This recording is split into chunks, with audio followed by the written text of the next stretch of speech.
Mayang gabi, pag-usap mga angkol o mga ante. Magandang gabi sa inyo mga kabisyo. At syempre naman, no, nandito na tayo sa ating huling segment ng ating programang Totoy na Love. Kasama niyo po si Totoy Bato. Napansin ko, no, habang lumalalim ang gabi, lumalamig. Yowards! Oo, pag lumalamig, sarap mo tutoy, no? Ito lang, no, experience ko kagabi, no? Siyempre, umuwi ako ng mga alas 12 pasado. Pagdating ko sa bahay, sabi ko medyo malamig ang sa loob ng bahay kahit na walang aircon. Oo, habang, diba, alas 12 pasado, alauna na, alas 2. Parang nag-iiba na yung lamig ng panahon, eh. Sarap kayong mututoy. Ayan, shout out po sa ating mga kabisyo na nasa labas ngayon, no? Nasa lansangan, especially din sa mga security guard na nakatutoy lagi niya, no? Hello po sa inyo na lagi kayong nakatutoy sa programa natin. Eto po, balik po tayo mga kabisyo sa pinag-usapan natin, no? At napapanahon na rin na dapat aalahanin po natin ang bilang ng isang pamilya. Siyempre, sobrang mahal ng bilihin, eh. Oo, mahal ng bugas, mahal ng bigas. Okay sana kung merong bigas mais. Di ba, Col?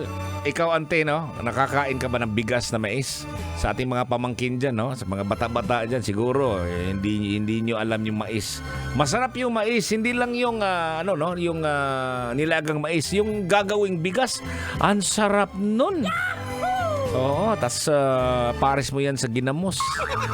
Oo, pero hindi yun yung pinag-uusapan po natin. Naalala ko lang mga kabisyo kasi pag sobrang dami po, pag nasa probinsya po tayo, sa sobrang dami po ng anak po ninyo, sobrang dami po ng nakatira sa bahay, hindi na tayo makakabili ng mga gusto nating kainin. Oo, lagi na lang yan, buwad at saka ginamos. Ayan, at eto na, sa panahon ngayon mga kabisyo, gaano ba dapat kadami ang bilang ng isang pamilya? Sabi ko na kanina, no, ang bilang ng isang pamilya ay maaring mag-iba. Depende sa maraming factors po tulad ng kultura. May mga kultura na gusto marami, meron din na konti na. Ekonomiya din mga kabisyo. Dahil nga medyo angat ka sa buhay, pwede kang magparami ng anak. Pero iba sa iba sa Pilipinas, eh. Iba ang Pinoy. Maraming pag medyo naghihirap, maraming anak. At syempre yung personal na kagustuhan. Yung mga personal, tanong ko lang, no? Yung mga maraming anak dyan, no? Personal bang kagustuhan? Hindi to, grasya yan to, eh. Lumabas lang yan, no? Nabuntis lang yung asawa ko, kaya grasya. Ang bihira naman. Hindi naman sigurong ganun mga kabisyo, no? Basahin muna natin, no? Ito pong nakalagay po sa ating post po sa Totoy Bato Official. Sa panahon ngayon, ilan lang dapat ang anak ng pamilya? Sabi ni Neil Lozara Paghunasan. Sabi niya dito, no? Totoy Bato, mas maayo, damo para pagdako. Kompleto ka. Halimbawa, kung may pulis ka, may hold-upper ka pod. May dagdag pa ako dyan. Siguro, kulang pa siguro ng isa, dalawa. Oo, kulang ka ng isa pa para gawing cameraman. Yung isa din naman, reporter. Yan, kompleto na. Sisikat na yung apelyido ninyo. Sabi ni Uncle Dagol, ilan ang pamilya, Col? Hindi, sabi ko ilan ang anak. Hindi ko sinabi na ilan ang pamilya. Di ba kaloyal ka? Kaloyal tayo, eh. Shout out, Joby. Tulog na si Uncle Dagol.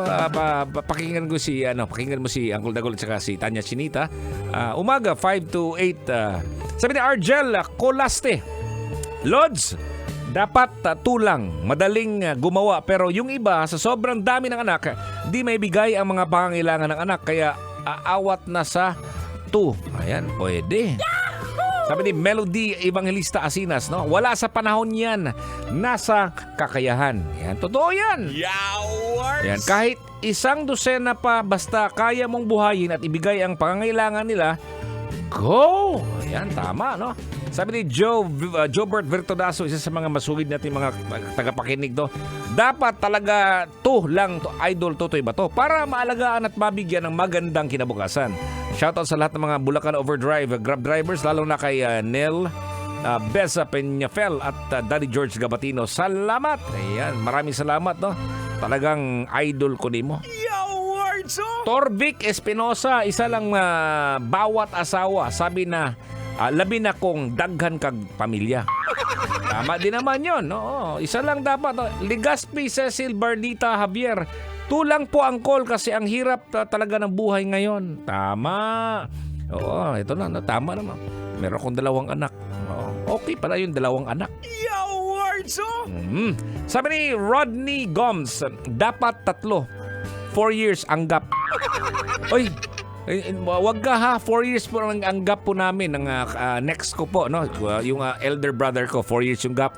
So next na naman yung elder brother ko, 4 years na naman yung gap. Ganon yun ang gap ng aming magkakapatid.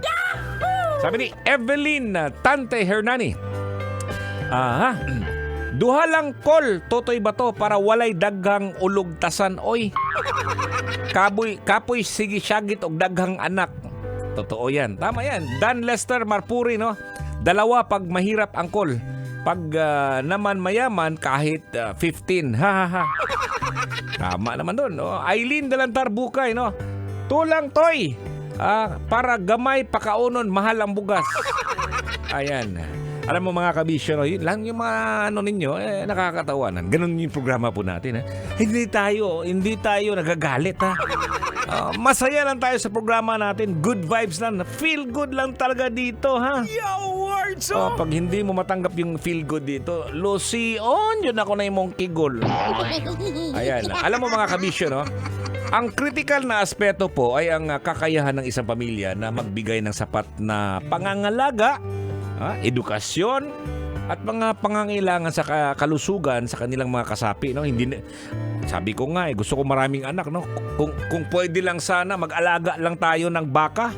Tapos pag umiyak yung anak mo, yan, papasukin mo yung baka sa loob ng kwarto tapos pasupsupon mo. Pero hindi ganoon eh. Diba? Hindi ganun po mga kabisyo. Ang kakayahan ng isang pamilya na itaguyod ang kanilang kabuuhang kapakanan na isang mahalagang bahagi ng desisyon tungkol sa bilang ng mga anak. Ayan, ito yung sense of responsibility po. Hindi lang responsibilidad po ng pamilya, responsibilidad din yan ng lipunan, siyempre sa gobyerno.